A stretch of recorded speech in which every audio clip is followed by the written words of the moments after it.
কাল সকাল সকাল 7টার সময় বাস ধরে আমি চলে গেছিলাম কলকাতাতে।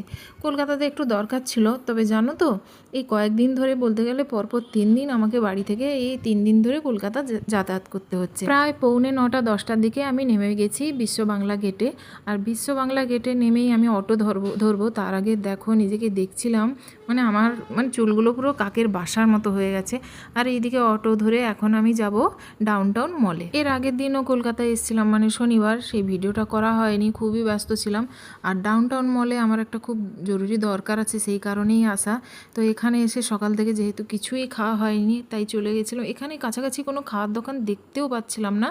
তো এই মিয়া মোড়টা চোখে পড়ছিল, তো বাধ্য তো খেতেই হবে, কিছু করা নেই। তো আমি তো এইসব জিনিস একেবারেই পছন্দ করি না।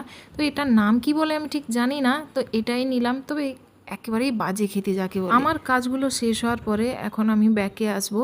তো আবার চলে এলাম বিশ্ব বাংলা গেটের কাছে। এসে ওখানে ভীষণ গরম লাগছিল। এখন প্রায় বাজে 3টে মতো। আর আমি জানি 3টের সময় ওইখান দিয়ে পাস হয় তুর্কা করুণাময়ী, ওটা ধরবো বলেই তাড়াতাড়ি করে এসে এখানে একটা আম পান্না শরবত নিলাম, নিয়ে ব্যাস বাসে উঠে পড়েছি।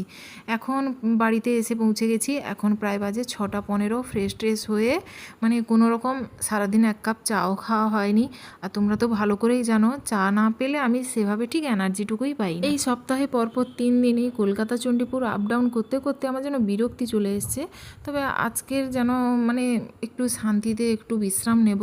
তবে শান্তি বলতে কিছুই নয়, আবার পরের দিন আবার কলেজ যেতে হবে।